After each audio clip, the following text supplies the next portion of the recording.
Donc, bienvenue Justine et Katia. Merci. Merci. Bonjour. Donc, j'ai le plaisir de vous accueillir pour en fait cette troisième interview que je fais. C'est une série d'interviews que je fais en fait d'acteurs suisses dans le domaine de la mode éco-responsable. Mon objectif, c'est de montrer déjà tout ce qui existe, parce que souvent, on n'en entend pas forcément parler, mais en fait, il y a plein de jolies initiatives. Et puis, c'est aussi de sensibiliser, ou en tout cas d'expliquer au public que, en fait, mettre de l'éco-responsabilité et de l'éthique dans son entreprise et comme critère, ça amène aussi des challenges, et puis du coup, d'expliquer ces challenges, et puis tout ce que ça signifie et tout le travail qui est fait là derrière. Donc, vous êtes les fondatrices de Dress Is More, qui est une marque de vêtements pour femmes, et qui est bien plus que ça. Donc, je vais vous laisser déjà commencer par me dire pourquoi vous avez créé Dress Is More, quelle était votre idée de départ, et du coup, qu'est-ce que c'est maintenant? Qu'est-ce que c'est maintenant? Ça a pas mal évolué. Je vais commencer. Ouais, je peux commencer. L'idée de base, elle est partie de nos frustrations quand on essayait des vêtements dans des cabines de grands magasins standards. Il y a toujours une jupe trop courte, une manche trop longue, un chemisier qui baille au mauvais endroit. Et c'est qu'une toute petite proportion des problèmes qu'on peut rencontrer dans une cabine d'essayage. Et puis ces frustrations, elles ne nous amènent pas à se sentir bien avec soi-même. Et notre idée, c'était ça, c'était de permettre une mode qui s'adapte à la personne au lieu que ce soit la personne qui s'adapte à la mode. Ça, c'était l'idée de départ. C'est ça. On est parti sur de la demi-mesure parce que c'était ce qu'on voulait proposer. Donc d'avoir un vêtement où tu as un modèle de départ et puis tu t'amuses à construire autour et on adapte tout ça aux mensurations de la cliente. Et puis on est en train d'évoluer, donc on garde toujours cette partie, puis on est en train d'évoluer vers une mode qui est personnalisable. Donc on a un modèle avec des options, mais c'est dans des tailles standards. Après, on peut adapter les longueurs, on peut adapter les encolures, les manches, et puis les tissus. Mais ça reste dans des dimensions qui sont standards. Ok. Oui, du coup, merci. On va rentrer un peu plus dans les détails après. Qu'est-ce que c'est la différence de demi-mesure, mode personnalisé et tout ça. Mais d'abord, je voulais savoir, parce que vous avez aussi une notion d'éco-responsabilité dans tout ce que vous faites. Et du coup, pourquoi avoir voulu faire des vêtements avec cette dimension d'éco-responsabilité et d'éthique? Qu'est-ce que ça signifie pour vous? Et du coup, comment ça se traduit dans vos vêtements? Ok. Première question, peut-être. Pourquoi des valeurs? Je crois qu'en fait, c'est juste notre façon de vivre de manière générale. C'était absolument inenvisageable pour nous de faire produire en Chine dans des polyesters. Ça, c'était clair et net depuis le tout départ qu'on voulait une production relativement locale avec des tissus le plus responsables possible, tout en sachant qu'il n'y a pas d'idéal, il n'y a pas de perfection. Il n'y a pas de perfection, voilà, c'est plutôt ça. Mais voilà, viser ce qui nous convient aussi à nous dans nos achats personnels. Et aussi, je pense qu'il y avait aussi cette idée de montrer que c'est pas parce que c'est de la mode responsable que c'est pas cool et que c'est pas beau et que ça peut pas être moderne aussi. Je pense que c'est aussi quelque chose un peu cliché dans la tête, c'est que si c'est responsable, c'est forcément du lin, ça gratte, c'est ça. C'est terne, c'est voilà. Ok. C'est plus du tout le cas aujourd'hui, hein. Je pense que ça évolue beaucoup, mais je pense que dans l'esprit des gens, c'est encore beaucoup ça.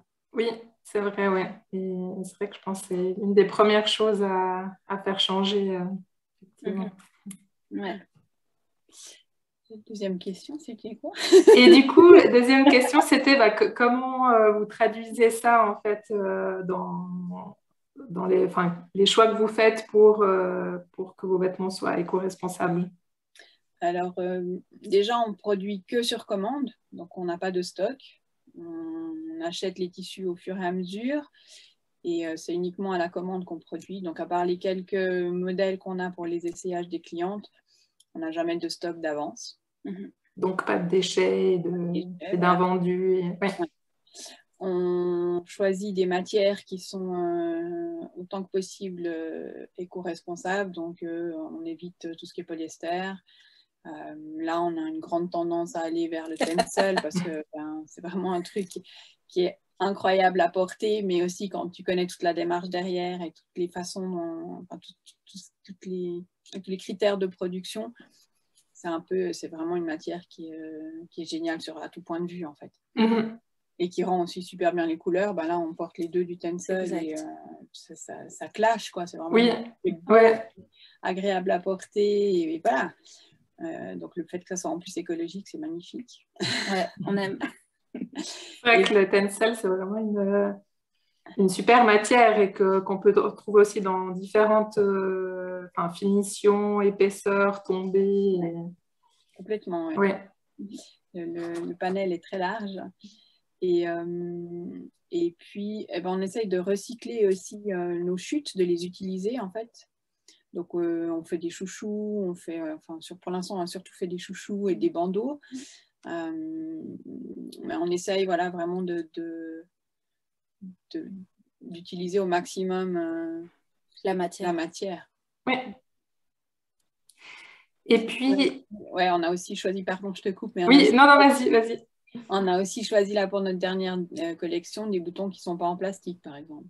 Ok. Les petits boutons sont en métal, donc c'est plus facilement recyclable. Et puis les boutons, les autres sont en corozzo. Donc c'est aussi des matières qui sont éco-friendly et qui sont...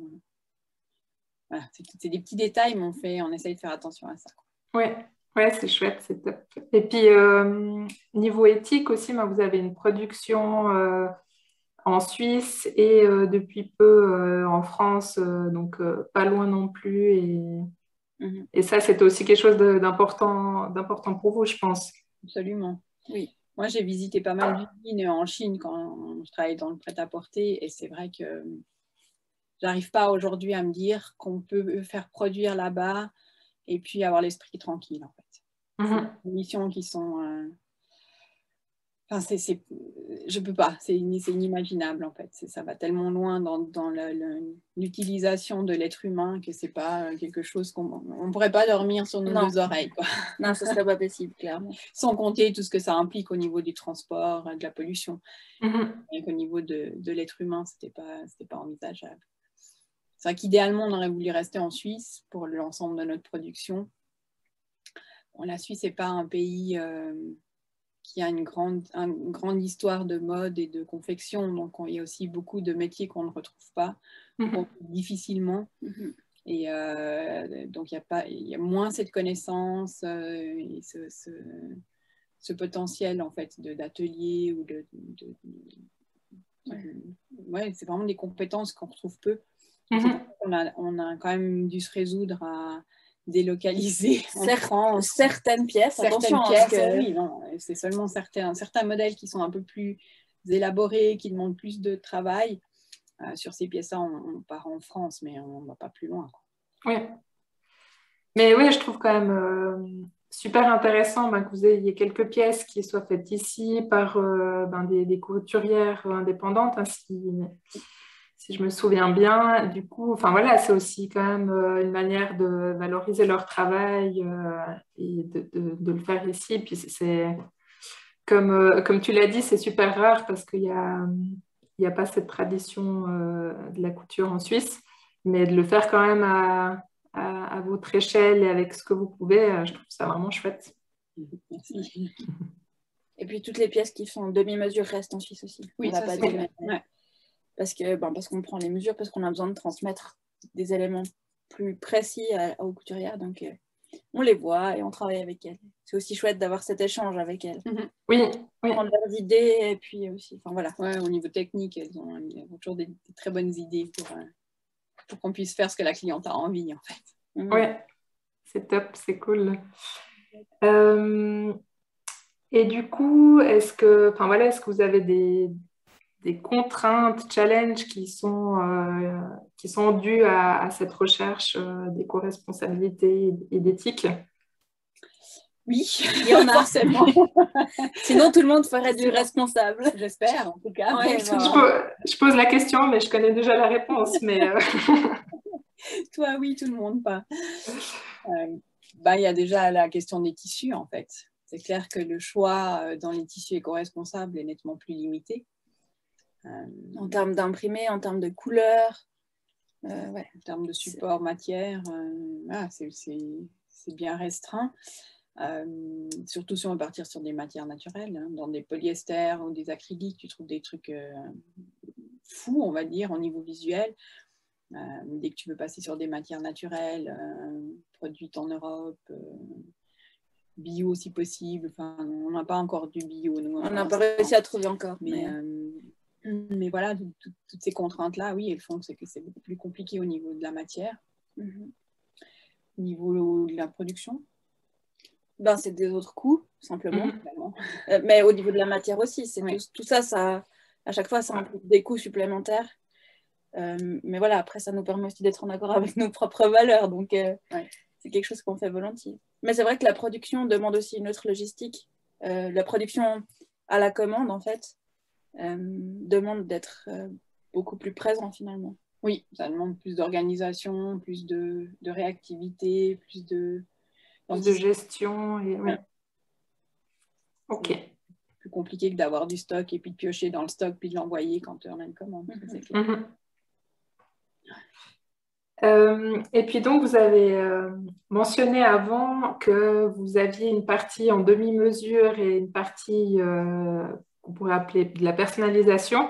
Donc, c'est quoi vraiment la différence entre les deux? Je pense qu'il n'y a pas forcément tout le monde qui maîtrise ces termes. En fait, la demi-mesure se base sur un modèle existant. Donc, par exemple, on a une robe trapèze toute simple. Et puis là, on fait essayer un prototype à notre cliente et on prend ses mesures.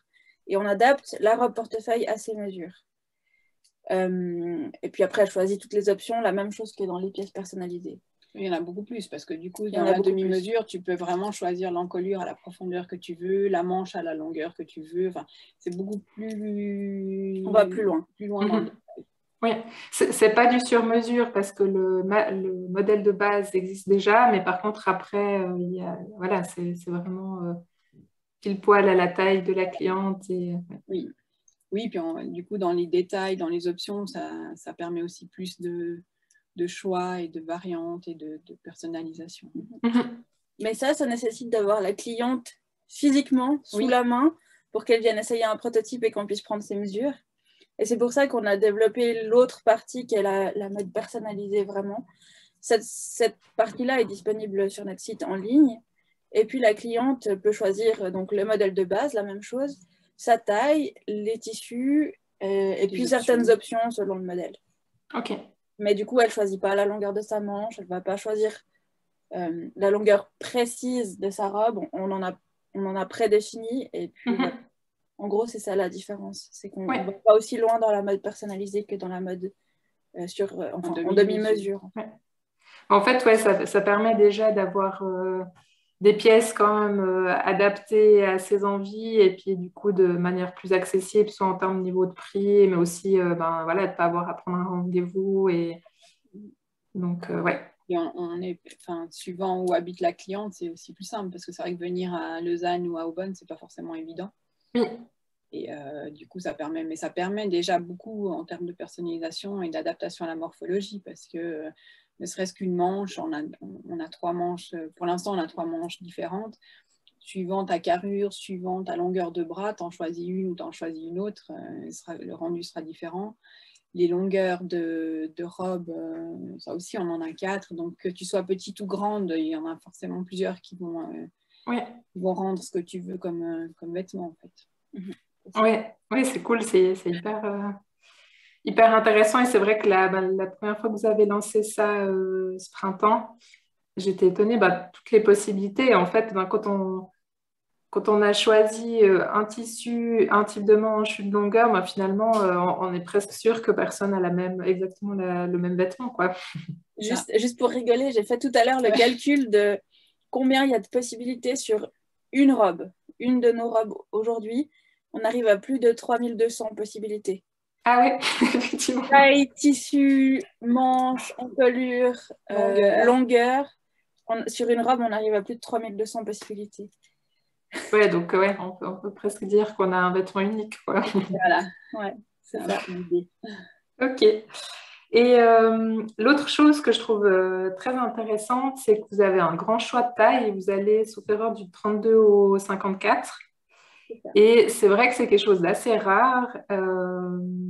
Alors déjà, pourquoi c'est rare? En fait, c'est quoi les contraintes de faire une aussi grande variété de tailles? Alors ça, je crois qu'on l'a découvert en le faisant, en fait, pourquoi c'est une telle contrainte. C'est vrai que si tu regardes un corps de femme déjà, par rapport à un corps d'homme, il a déjà beaucoup plus de variantes. Un corps d'homme, tu regardes au niveau des épaules et puis des hanches, puis grosso modo, tu as les mesures qu'il te faut pour faire un costume, une chemise, enfin, il faut une longueur de manche, mais voilà, en gros, c'est ça. La femme, elle peut avoir des petites épaules, une grande poitrine, une taille hyper fine, et puis de nouveau des hanches développées. Mais ça peut être tout l'inverse, ou ça peut être tout très large. Et tout ça sur une taille. Voilà. Sur toujours la même taille. Toujours la même taille. Une personne qui fera du 38 n'aura pas forcément du tout les mêmes proportions au niveau des mensurations. Voilà, ni les mêmes volumes au même endroit. Donc déjà ça, à l'intérieur d'une taille, c'est compliqué. Mais ensuite, quand tu pars dans les petites tailles, c'est encore d'autres proportions. Et puis quand tu montes dans la grande taille, c'est encore d'autres répartitions de volume et d'autres gradations entre une taille et une autre. Donc c'est vrai qu'au niveau du développement des patrons, il y a du job. Surtout, ce qu'il faut dire, c'est qu'entre un 34 et un 42 à peu près, on a toujours, c'est le même patron et on incrémente en fait, on grandit un petit peu les tailles à chaque fois. Mais à partir du 42-44, comme ça, on est obligé de changer complètement la forme. Parce que les volumes sont répartis différemment, parce qu'il y a plus de ventre ou plus de fesses.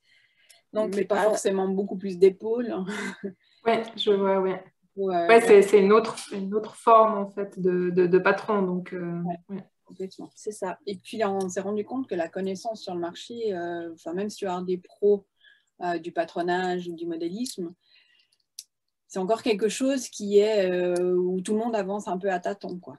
Oui, c'est vrai que j'avais entendu que maintenant les écoles de stylisme, en fait, on enseigne les tailles soi-disant standards, mais qui en plus ne sont pas vraiment standards dans la réalité. Donc ouais, les gens ne sont même pas formés en fait pour le faire. C'est ouais. Très souvent, ouais. Les couturières sont formées pour faire un 38 sur une fille qui fait du 1m60, enfin moyenne, tout en moyenne en fait. Ouais, c'est ça, c'est moyenne. Sauf que la réalité des choses, c'est pas exactement comme ça dans la vie de tous les jours. Oui. Mais la preuve Mais du coup, ouais, ça génère à chaque fois un patronage supplémentaire pour chaque pièce qu'on fait en grande taille. Voilà, oui, et puis beaucoup d'allers-retours parce que justement, il n'y a pas assez de connaissance du corps grande taille. Donc, on fait beaucoup d'allers-retours. On fait un premier patron, on l'essaye. Ça marche pas. On fait des adaptations, on modifie le patron, on reçoit le prototype. Donc voilà, il y a beaucoup d'échanges, beaucoup d'allers-retours. Et ouais, c'est beaucoup plus compliqué. C'est des challenges. Mais du coup, vous me disiez aussi que vous avez finalement quand même trouvé des petites astuces pour pouvoir proposer les mêmes modèles, que quelqu'un qui fait un 34 ou quelqu'un qui fait un 52 peut avoir la même robe en fait. Et du coup, quels sont un peu ces petites astuces? Des grands secrets. Non, c'est pas des secrets. C'est vrai qu'on travaille beaucoup avec tout ce qui permet d'avoir ou non du volume. Par exemple, des fronces, si on les met aux épaules ou sous la poitrine, ça donnera tout de suite la profondeur qu'il faut pour quelqu'un qui a de la poitrine. Mais si on n'en a pas, c'est quelque chose qui sera juste joli visuellement. Et ça c'est une des choses. On travaille avec les élastiques aussi beaucoup parce que ça permet aussi de s'adapter parce que l'air de rien, on n'est pas fixe dans notre poids et on aimerait aussi que nos clients puissent porter leurs pièces même si elles le prennent ou perdent 2 ou 3 kilos. C'est ça. Enfin voilà quoi, il faut qu'on soit bien dedans, pas se vivre, pas figé dans notre poids du moment où on a choisi son vêtement, ça serait un peu triste. Ouais. Voilà, donc des élastiques. Oui, la robe portefeuille, c'est un bon exemple aussi de ce que ça permet parce que tu le serres à ta taille. Donc voilà, c'est pas quelque chose qui est défini pour toi, mais c'est toi qui le définis quand tu le portes. Il y a des jours où tu as envie d'être plus serré ou moins serré, plus échancré, moins échancré. Donc c'est... Voilà. Le but, c'est vraiment que le vêtement s'adapte à la morphologie de la cliente. Autant que possible. Autant que possible, et puis et pas l'inverse. Ouais, mais du coup, je trouve ça vraiment chouette parce que vous êtes parti de cette contrainte pour faire finalement, ça devient aussi des petits détails qui sont super chouettes comme tu disais, à jouer, d'une fois que tu as ton vêtement, à jouer avec pour serrer plus ou moins, pour faire plus ou moins blousé, donc ouais, je trouve ça chouette d'avoir réussi à en faire finalement des petits détails en plus qui rendent vos vêtements différents. C'est le challenge. Mais c'est amusant. Ouais, en fait, on découvre des choses aussi. À chaque fois qu'on réfléchit à un nouveau modèle, on se dit, OK, comment on va faire pour que... c'est effectivement, c'est de la contrainte qui amène de la créativité. Ouais, en fait. C'est ça. C'est cool. Et du coup, maintenant que vous m'avez expliqué tout ça, on arrive à votre actualité du moment. Parce qu'en plus, je crois savoir que vous êtes en plein lancement de la collection automne-hiver. Donc, est-ce que vous voulez m'en dire plus sur cette collection? Jusqu'à quand on peut passer commande, etc. Alors, on a déjà choisi un nom de collection qui fait du bien dans l'air du temps, je crois. L'idée, c'était, on l'a appelé La vie est une danse. L'idée, c'est d'amener un peu de gaieté à travers l'automne-hiver. C'est vrai qu'on voit souvent des collections automne-hiver qui sont foncées, qui sont foncées, un peu fade, un peu terne, un peu triste. Tout le monde s'habille de noir, de bleu marine, de gris et de brun. Et puis on avait vraiment envie d'amener de la couleur, amener de la gaieté, amener de la joie en fait. Voilà, surtout en ces temps un peu compliqués, je pense que c'est d'autant plus important. Mais voilà, le truc c'est que tu t'enfiles ta robe Roomba par exemple le matin et puis hop, t'as la pêche pour la journée. En tout cas, c'est l'idée. C'est l'idée, ouais. Dans cette collection, il y a 6 modèles pour l'instant. Oui. Qui sont en ligne, mais il y en a d'autres qui vont suivre tout bientôt. Les 6 modèles, c'est une robe chemise, une robe plissée, une robe portefeuille, voilà. Et puis un haut croisé, une chemise et un crop top plissé aussi. Ça, c'est les modèles qu'on a développés cette année. Suivront, parce que je pense que quand le podcast va être diffusé, ça ne va pas tarder, mais il y a des pantalons qui vont suivre, une jupe et un autre top, blouson. Bien. Tout ça, c'est en tencel, tout est en tencel. Toutes les matières, tous les tissus proposés sont en tencel, en uni ou en imprimé, avec des couleurs plus ou moins fortes. Dans les unis, on a quand même mis quelques unis un peu standards, parce qu'on n'a pas toujours envie d'avoir un pantalon rouge ou orange. Et puis, je crois que c'est un peu ça. Après, elle est déjà disponible de suite. Et puis, elle va être suivie dans ces tissus-là, en tout cas jusqu'au mois de novembre-décembre, avec quelques petits ajouts pour les fêtes, avec voilà. Des petits détails comme ça. Et puis l'idée, c'est d'amener régulièrement des nouveaux tissus, peut-être des nouvelles options pour faire vivre la collection au fur et à mesure de la saison. Ok. Et du coup, si on commande maintenant, le délai pour la fabrication et pour recevoir la pièce, à peu près combien de temps? Aujourd'hui, Aujourd'hui, on est plutôt à 6 semaines. Ok. 18 semaines. Je ne sais pas quand le podcast, je vais arriver à le dire ce mot, quand le podcast sera diffusé, mais à partir du mois d'octobre, ça devrait être plutôt entre 4 et 6 semaines. Ok. Non, c'est vrai que c'est intéressant. Enfin, personnellement, je trouve que ce délai est pas problématique parce qu'au contraire, bah, ça me permet de pas acheter sur un coup de tête puis vraiment dire ben, cette pièce, voilà, c'est pas juste pour sortir ce soir, mais c'est sur la durée. Mais c'est vrai que c'est toujours intéressant de préciser parce que c'est encore une façon de faire qui est assez nouvelle, donc c'est bien que les gens soient au courant. Ouais. De toute façon, ça ne peut pas être un achat impulsif parce que ça demande un peu de travail déjà de le choisir. Oui, ça c'est clair, oui. C'est vrai que quand tu es sur le site et que tu commences à choisir tes options et ton tissu et tes longueurs, voilà, ça demande une autre implication et je pense que tu chéris ton vêtement d'autant plus par la suite. C'est vrai, oui. C'est vrai que c'est un point auquel je n'avais pas pensé, mais oui, le fait d'avoir tous ces choix, bah, je pense que tu le fais plus consciemment, effectivement. Tu le projettes, ouais, c'est ça. Ouais. Et Trop pour bien. les actualités, ben, on aimerait bien venir faire des pop-up aux 4 coins de la Suisse romande et puis vous rencontrer, rencontrer des clientes, parce que des fois c'est plus facile en essayant, en ayant un peu une idée des matières, du rendu des tissus. Donc on va essayer de fixer ça rapidement, relativement rapidement. Donc avis à ceux qui écoutent et qui ont un lieu à proposer. Exactement, ouais, c'est ça.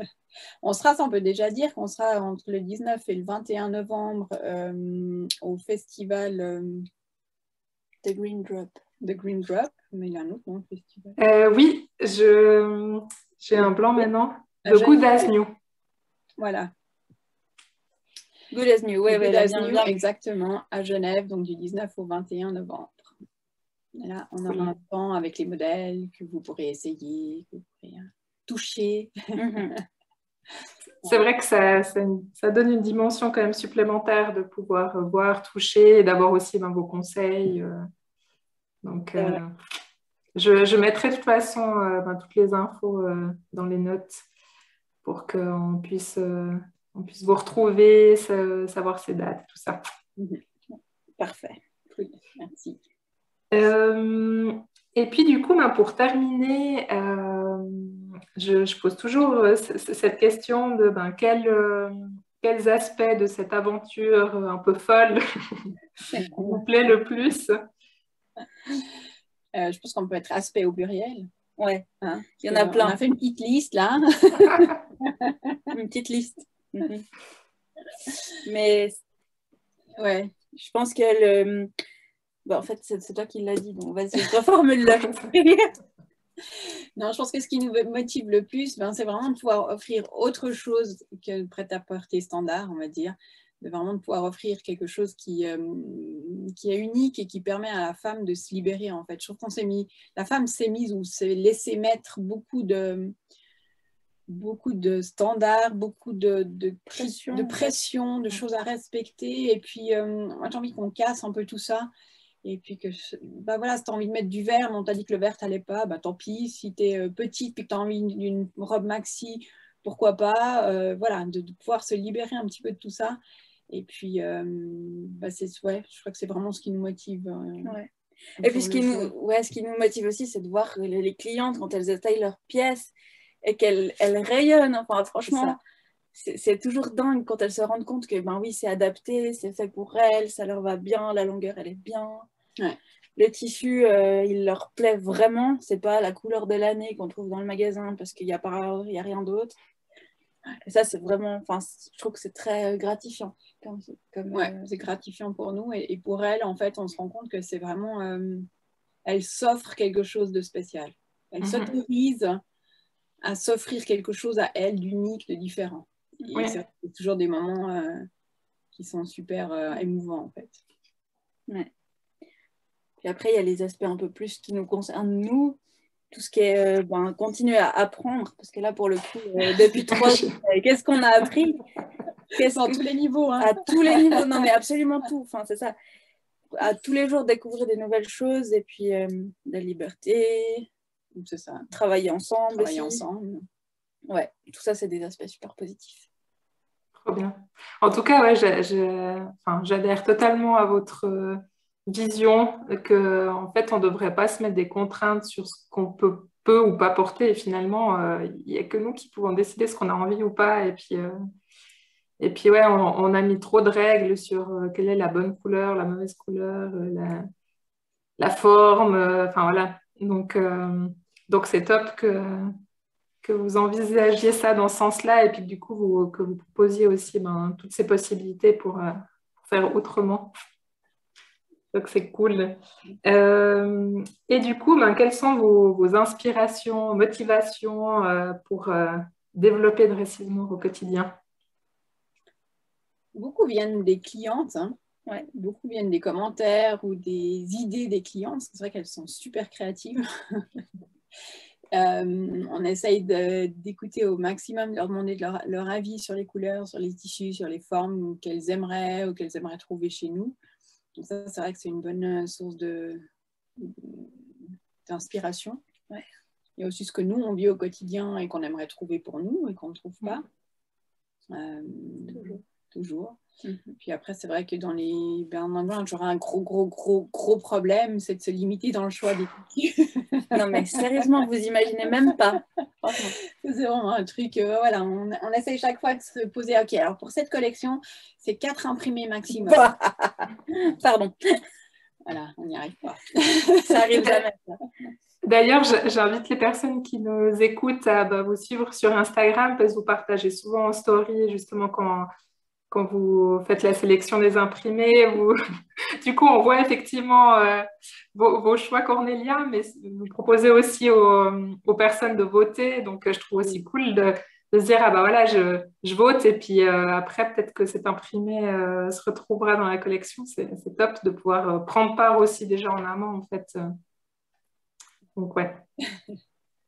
Ouais. C'est vrai que c'est une façon de co-créer ensemble les pièces qu'elles ont envie de porter, que nos clientes auraient envie de porter potentiellement. Et puis bon, on se limite pas tellement finalement. Je veux dire, on en voit des centaines, des milliers. Enfin, je veux dire, les fournisseurs, ils ont des choix d'imprimés qui sont monstrueux.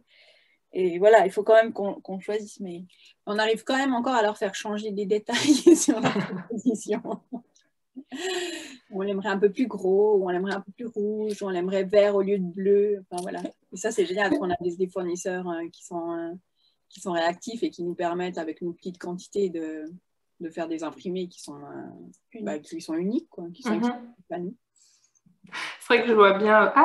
Vos 500 propositions sont très bien, mais vous ne pourriez pas juste changer ce petit détail de la 498e. Exactement ça. Mais ils le font, ils sont cool. Ouais, c'est top. Ça donne aussi de nouveau une dimension encore plus personnalisée, donc c'est chouette. C'est ça, c'est exactement ça. Eh bien, merci beaucoup. Je ne sais pas si vous aviez encore quelque chose à ajouter, un message à partager. On voulait te remercier aussi pour ton initiative. Ouais. Avec plaisir. Ça nous inspire aussi pour les créations de look avec une pièce. On commence à se prêter aussi au jeu, on trouve ça super chouette en fait. Vraiment, tu peux avoir une pièce, mais que elle n'est pas forcément cantonnée à une saison, une occasion, un moment dans la journée ou dans ta semaine, mais qu'il suffit de l'accessoiriser ou de la porter avec d'autres combinaisons, puis ça te donne un truc complètement différent. Et c'est vrai que même, on a parfois l'impression aussi que pour faire des looks différents, il faut des pièces basiques, mais en fait, même avec des imprimés, même avec des couleurs, on peut déjà faire, enfin, on peut en fait créer plein de looks. C'est ça. Et ouais. D'ailleurs, je me réjouis de porter ma robe cet hiver aussi. J'ai déjà quelques petites idées. Très bien. Bien, c'est parfait. On se réjouit de voir ça. Yes. Bon, super. Alors, merci beaucoup. Et puis, comme déjà dit, je mettrai tous les liens pour vous retrouver dans les notes. Super, parfait. Merci beaucoup. Merci. Bonne journée.